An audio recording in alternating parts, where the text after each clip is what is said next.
Computer. Hey guys, Jennifer Hobbs here with Celebrate the Struggle. And I was so excited I could barely even push the button to push record because I get to be on here with one of my new mentors. And I say new mentors because I just came across Richard Kaufman right here. I'm going to tell you a little bit more about him in a minute, but I just came across him and we're on a veteran Facebook group. And so when I saw something pop up of his podcast, yes, I said it, podcast. He is also a podcaster, but like big deal. Like you just launched your podcast February of this year, right? Yeah, we're 89 episodes in.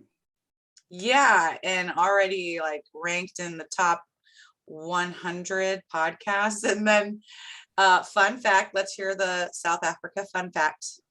Yeah, some reason I just got a message yesterday that we hit top 55 on iTunes in South Africa for how to. I didn't even realize they listen to podcasts in South Africa. So South Africa, thank you. Yeah, no doubt. So Richard here, his podcast is called Vertical Momentum, and he's also known as the Comeback Coach. So I want to know more about that and how you got that title here in a minute. But Vertical Momentum has been exactly what I think I heard you refer to it one time on there. Like, it's kind of, no, I got it. You had said that of your guests that come on, because Vertical Momentum is really for everyone. Like it's not just for a certain audience, which I find really cool because like you had said, like you learn every day when you come. Yeah. And I learn every day. I feel like I need to pay to listen, and there you go, as a patron come in. But it's so enlightening, all the different, I will unsafely be driving and like making notes on a notebook because it's that insightful. So enough about my formal introduction. Richard, tell us a little bit about you. Where do you come from? And where does that comeback coach nickname come from? Well, I'll give you a quick down and dirty. I grew up very poor, grew up to a mother that was addicted. Father left at 3 months old. So we moved around a lot and never made a lot of friends. Had my first drink of alcohol at age 12, full-blown alcoholic by age 13. Got thrown out of school, joined the military, became an alcoholic and a drug addict in the military. After 2.5 years, Uncle Sam decided he didn't want me as his nephew anymore and booted my ass out. Came back home, lived with mom for a while. I couldn't reform to the standards that my mom and dad, were trying to. Mom got clean, and now she's trying to live a good life, and I was still out of control. So I became homeless. I lived in my truck for about 1.5 years, ate out of garbage cans, did all the stupid stuff. I got locked up on New Year's Eve of 1989. I went to school, became a bartender, and finished at the top of the class, which is not a great place. If you're an alcoholic, it's not a great place to be an alcoholic bartender. But a police officer friend of mine asked me to come bartend at his place, and I did, and everything was flowing great. Everything was going great. And till 8 hours later, he showed up with the door with 3 of his friends coming to lock me up because I robbed the place. I gave away like $2,000 worth of free drinks, pocketed like $5,000. And he knew, if I went in front of a judge, I'm going to jail for 5 years for grand larceny. He saved my ass. And I wish I would have known him now. I'd give him a big hug. I'd buy him dinner. But I wish I remembered his name. But he said, you know what? You're 20 years old. Back then I was still good looking. 20 years old. He said, listen, if you go to jail here in Jersey, you're going to be somebody's bitch. He says, I'm going to save you that heartache if you could just get me my money back in 24 hours, which we did. I begged, borrowed. But he said, you also got to go to 90 meetings in 90 days for AA. And I hit something like 300 meetings in a row. and I haven't had a drink since that day, 1989. Wow. Then I got back in the military because the same day I got arrested, my uncle that helped bail me out made a smart ass comment. He says, "You know what? I knew you would never make it. You're not a military kind of man. You don't have what's in you." And it really ate at me. It really bugged me for months. I didn't sleep. So I eventually joined National Guard, and still had I was still having problems. I had a big chip on my shoulder. Everything was about me. I didn't care about anybody else. I wasn't drinking, but I was still an asshole. But they were due to throw me out at the end of September 2001, and the what happened on that Tuesday morning of September 11th really changed my life and trajectory of my life. Because where I'm sitting right now, if I go sit on my front porch, I'm overlooking where the Twin Towers once stood. So we knew people that were in the buildings that day, and that's the day that I became a broken man, and I cried out to the Lord for help.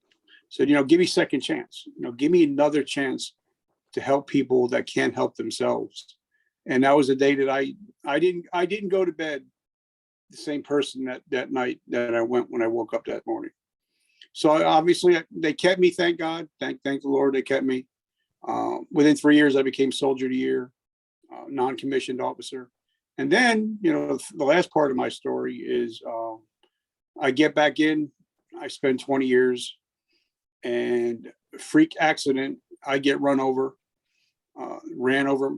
If everybody knows what a Humvee looks like, I was in a up armored Humvee. It ran over the right side of my body, ran over my head, caused me to have an ocular stroke and a traumatic brain injury. So sometimes if we're talking and I just kind of go off, it's because of my TBI. So and the military says, you can't see, you can't shoot. So they medically retired me out on Memorial Day 2012, and that was the day I attempted suicide. Thank God it didn't go through. The Lord again looking out for me, and that was the day, another part of my life when I just started trying to decide who Richard was, because I didn't know who Richard was. After getting into the military for the second time, it was all about being the ultimate soldier. It was all about being Sergeant Kaufman. I didn't know who Richard was, and I was scared. And that was why I decided to end it all that morning. But thank God it didn't happen. So, and then by a chance meeting with a gentleman we all might know, he has a little podcast. His name is Gary Vaynerchuk. Talked to him, had lunch with him, and he's the one that started the whole comeback coach thing. So he's the one that started everything. So that's it in a nutshell, guys. We got to go. Bye. Oh my gosh. Goodness. I know. Seriously, Richard, how am I supposed to follow up on that? I'm supposed to be in training over here as trying to figure out how to do this podcasting thing. I got no questions. Not really. I do got questions, but that was amazing. And I got to slow it down because I tried to make notes so that I'm not a hot mess.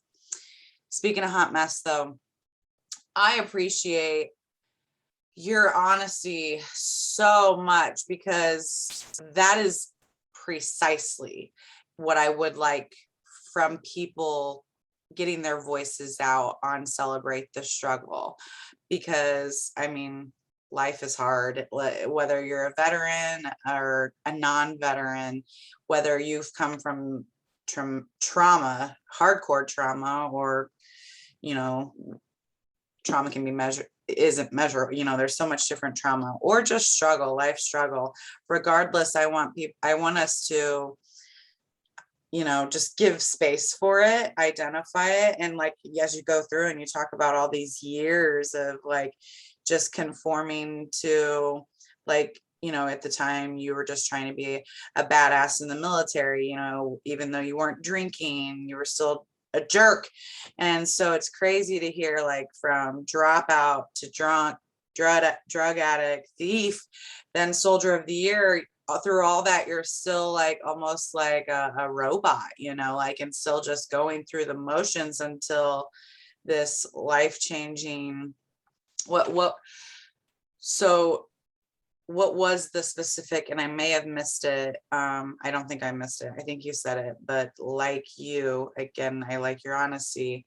I have a traumatic brain injury as well. And so I think you said it. What was the specific moment where you feel like you, or was there one? Because like for me, I'm not sure I really have one. Like what was the defining moment where you were no longer just like the non-drinking soldier of the year and like Billy Badass? Like what was it that when you realized like you're a child of God and you're going to put the selfless service into more Well, action? what happened was, if you guys are listening, I want you to just put this in your mind. When 9/11 happened that morning, when it first was happening, there was no editing. Everything was live, and they were showing. They were pulling bodies out of the Pentagon. People were jumping out of the buildings, and you would actually see them or hear them hit the ground. Now I'm watching TV here, and all my stuff, because I got to turn it all in because I'm being thrown out for the second time, is sitting to my right, and I'm panning between both of them, and something just broke in me, because realizing that we knew people that were in the buildings that didn't come home. We didn't know at that time, but knowing that there were people that went to work that day that were fathers, husbands, children, grandchildren, and they didn't come home. And here I am taking my life for granted, just enjoying life, partying, having fun, doing what I want to do. And I'm helpless because I can't help anybody. I couldn't even help myself. And something broke in me. And that's what I wrote in my book. I wrote, that I became a broken man. And I actually broke down into my couch. And I actually cried out to the Lord. I said, Lord, you've given me thousands of chances. Just give me one more. And I want to dedicate the rest of my life to helping people that can't help themselves. And thank God I called my company commander, my first sergeant, went in, had a meeting. They heard my bullshit before. They knew I was a BSer. But I even in the regular Army, I got busted like 6 times in the regular Army, 4 times in the National Guard. So they knew my BS, but they said they seen something different in me. And when I got home that night, I wasn't the same person that I was that when I woke up that morning. When I went to bed, I was a totally different person. So I don't know what it's a God thing, I guess. Mm-hmm. And it's amazing when we identify how much we are in control of it, and God, or any spirituality, whatever you call it, and who listeners, whether you call it positive energy, the universe, God, like that hope right there, like, and to find out that like you actually have far more control over those. I love in the picture of your podcast, Vertical Momentum, your shirt. I want to get it. It says, today I decide. Yeah. And I just recently did a women veterans retreat with Lone Survivor Foundation in North Carolina, which was incredible. I recommend to everybody to sign up for the Lone Survivor Foundation retreat, or the many other retreats and opportunities that are out there for post-traumatic growth and healing and those connections. But that statement on your shirt, like, today I decide, that was a lesson learned over the weekend of that retreat, like identifying that and I already knew this. I already know these things. We know these things. We know that, if I make bad choices, like, that's on me. If I make good choices, that's on me. But really, like, even just before the choices, like, where are you at? And being mindful of that, like being more in control of your life and like savoring it and enjoying it more. Well, like where the whole today I decide thing came, I I was on my friend Trey Michael's podcast. He has a podcast called Forging Life Podcast. Mhm. And it was the first time I ever talked about my suicide attempt. So I got done with his podcast, got all emotional, all broken up. And then Trey said, you know what? People need to hear that. So I made a video, I put it on YouTube, and it went viral. And then somebody was saying, you know, that they were leaving comments. They're like, you know, this is what we need to hear. Your story needs to be told. There's a lot of people suffering out there. So I reached out to my friend Ryan Hunt, and we actually put a mental health summit together called Today I Decide, which was in last April 3rd. And if somebody actually wants to attend the summit, it's still online and it's free. But that's when I was the opening speaker and the closing speaker. And we had 10 different speakers talking about mental health, resiliency. And we had some great speakers there. Robert the Warrior Strategist Garcia, Tammy Moses, Annette Wittenberger. So we had an all-star cast. And that's when the whole Today I Decide thing came, because that's when I realized that the three most important words in the English language are Today I Decide. Because once you make a decision, and all you have to do is act on it. Because, you know, we've all ran over squirrels. And most of the time it's because the squirrel didn't make a decision to go left or go right. Mm-hmm. And got their ass ran over. So they still made a decision, but a bad decision. Yeah. So my theory is, you know, once you make a decision, like, I know those 3 times in my life when I got locked up, I can either said, screw the cop, I'll do my 5 years and be done with it. I'm not going to go to AA meetings. That was one Today I Decide moment. You know, then when 9/11 happened, I could have just watched it on TV like a lot of people and just went on with my life. But then that was the Today I Decide moment. And then the moment I attempted suicide, I jerked the car back and decided I'd rather be a father and a husband than a statistic. That's when another Today I Decide moment. So in my life, everything is Today I Decide, because it's all about making decisions. And we make thousands of decisions a day, but making the right ones at the right time is the important thing. Mm-hmm. That's phenomenal. I'm so glad I mentioned the shirt. We have to make sure, I made myself a note, we will make sure to put in the notes of the show not only, you know, how to get a hold of you and your social media links, but the summit that you just mentioned. That's fantastic. Now, from what you have said on here, first of all, mind blowing. I'm so glad you're a hot mess, Richard. No, I am. I'm so glad you have all these different, and I'm glad you're here and that you've triumphed and that you are sharing your story, which is so powerful.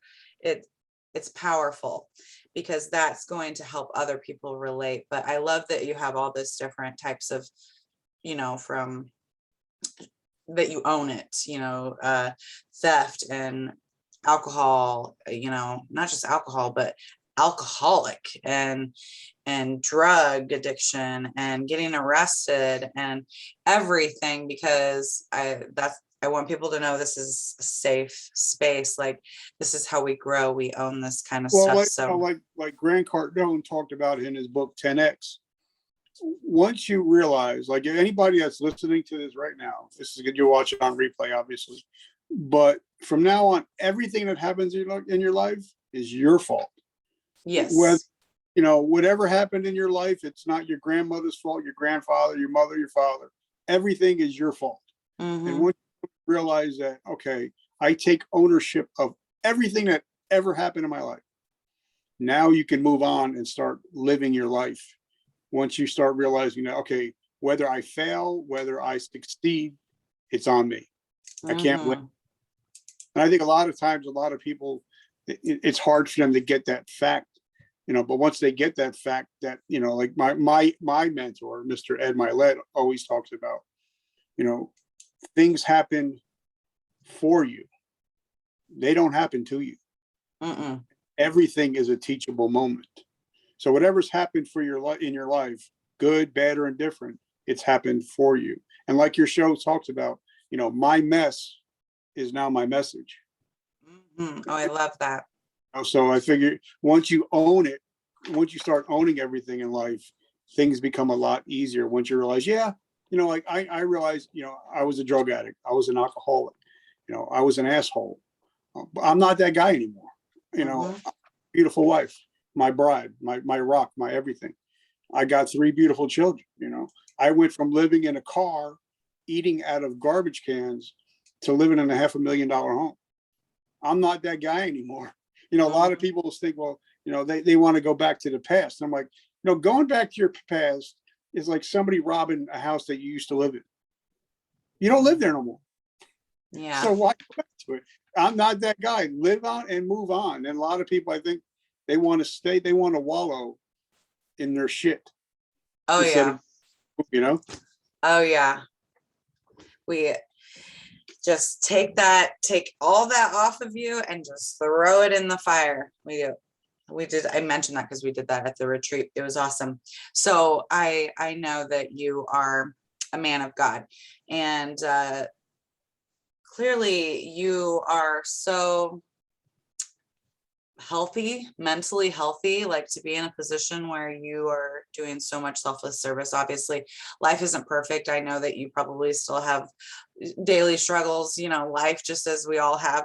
But for you, for yourself, what kind of, well, except for your beautiful bride, what kind of self-care, or maybe it's spirituality related things, what kind of 2 or 3 things do you like try to commit to doing every single day, because you know that it has given you positive feelings, positive energy? Like with my friend John McCaskill, he's a retired Navy SEAL commander. He talks about how either you rule your routine or your routine rules you. So for me, it's kind of every night before I go to bed, I have my gratitude list in my mind. I pray before I go to bed. Thank my wife. I thank God for my wife laying next to me. And then when I wake up in the morning, because I'm 80% blind still, it's starting to get a little bit better. But if my eyes open, then I'm having a good day. And that's when I wake up. I don't touch my phone for 15 minutes. I just go lay on the couch while my wife is starting her work. And I just, take 15 minutes to give thanks, and just meditate. And that's how I start my day with gratitude. I start and end my day with gratitude. And then for me, I just did a post on LinkedIn. I got 13 books going right now. Wow. And then while I'm walking, I do an hour and a half cardio walking every morning. I'm listening to audiobooks on Audible. So I love them. That's stuff that I do. I don't watch the news. I don't deal in any kind of negativity. I don't have time for it. So that's some of the things that I try to do. I just try to stay grounded in gratitude, realize blessings that I have. Because, we all know those kids that are brats. They're not grateful for what they have, and their parents don't want to give them anything. Where I give thanks for God and for everything He's given me. So now He's liable to give me more gifts because I'm grateful for what I have. Yes, that's beautiful. I love that. Well, you mentioned a lot of different things there. So, and it was all, I can relate to some of it, and some of it's good advice, but I love the like rule your routine, because we all thrive on like structure, and like I'm a hot mess if it's thrown off. So that right there is a really good way to start. So I have a question, one last question for you. Well, unless I think of 20 others. One thing, so throughout this last couple of years of doing a lot of self-reflection in myself and digging deep and growing my relationship with God and listening to Him more, and feeling that He was taking me in the direction of changing the purpose of what I thought I was supposed to be on, stepping away from teaching in an elementary school. So with that being said, I've really just learned that it's all about mindset, and really like to, if there's something you want to do, like just to know and hope and like believe, make your dreams come true.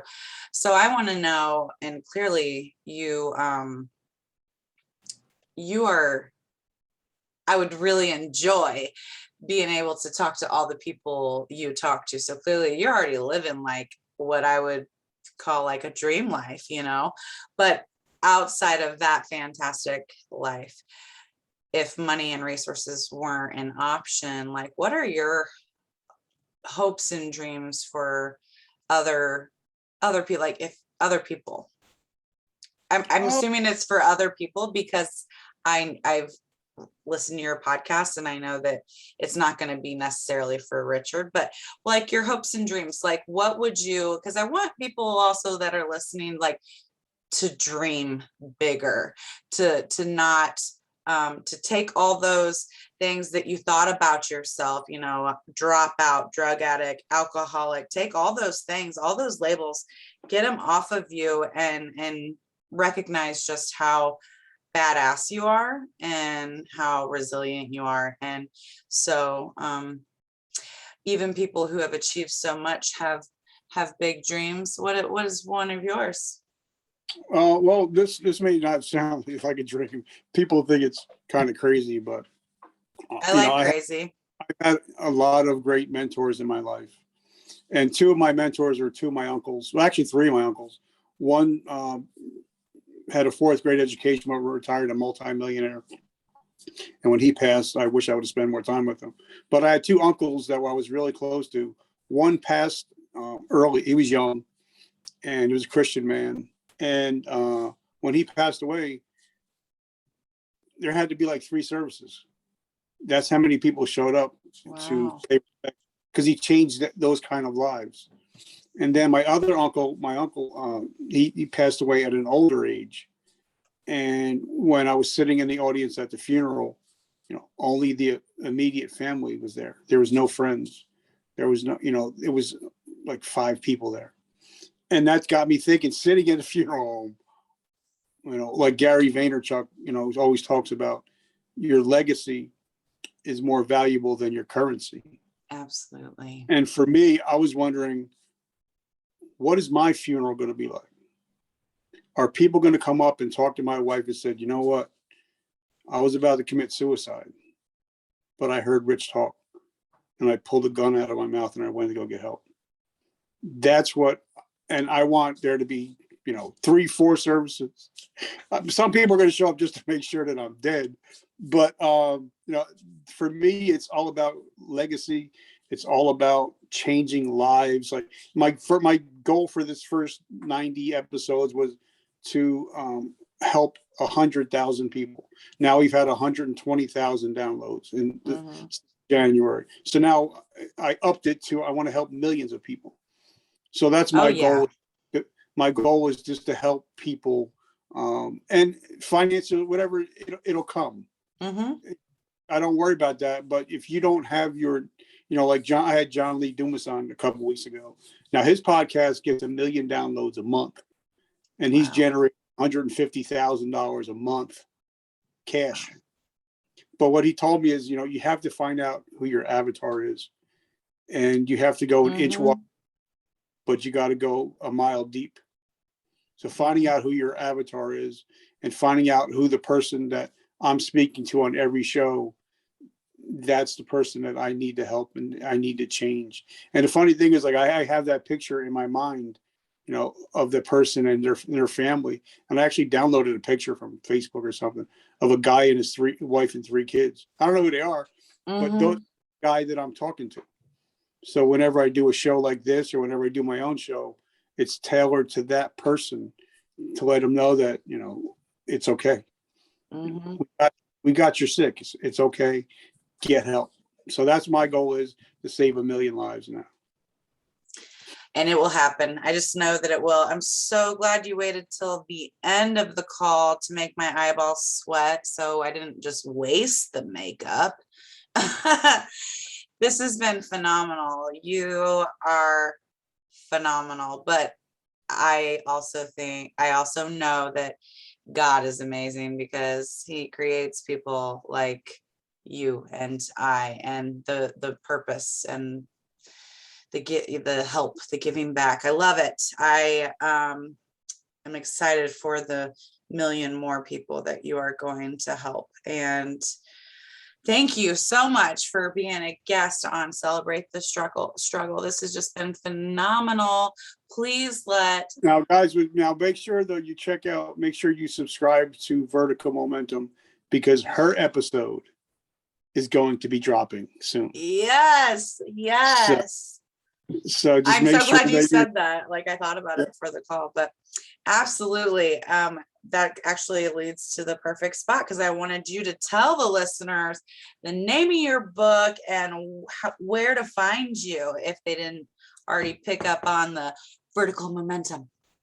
Well, the book got the notification yesterday.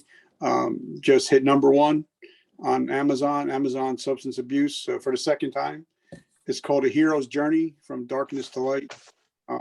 Now it's on sale now. Well, it was on sale, but now it's back up to regular price. And 100% of the proceeds go to help veterans and first responders that are struggling with PTSD. I'm aligned with a gentleman named Brian Gibson, Project Diehard 22. All the money goes to them. So I make no money off of my T-shirts, my hats, anything that I do. I make $0 off on purpose. So if you guys would like to do that, pick up the book, check it out. And the last 2 chapters are what suicide really looks like and what addiction really looks like, and not what you think it looks like. So it's a teaching book also. Oh, wow. Okay. Definitely going to be scooping that up. All right. And then what social media are you on so that people can stalk you? Well, something that Gary Vaynerchuk taught me. I said, Gary, I'm not leaving here until you give me something that I can take home to use. He said, I want you to make yourself a hashtag. So if anybody goes to their toolbar, puts in the hashtag The Comeback Coach, it'll come up on all my social media, everything that I do. And it's free. Oh, yes. Free. Speaking of, I have a lot of free questions about podcasts when we get done with here, but thanks so much for joining us, everybody. Thanks for tuning in, and I will see you on the flip side. Thank you for getting comfortable with the uncomfortable, because that's what we need to do.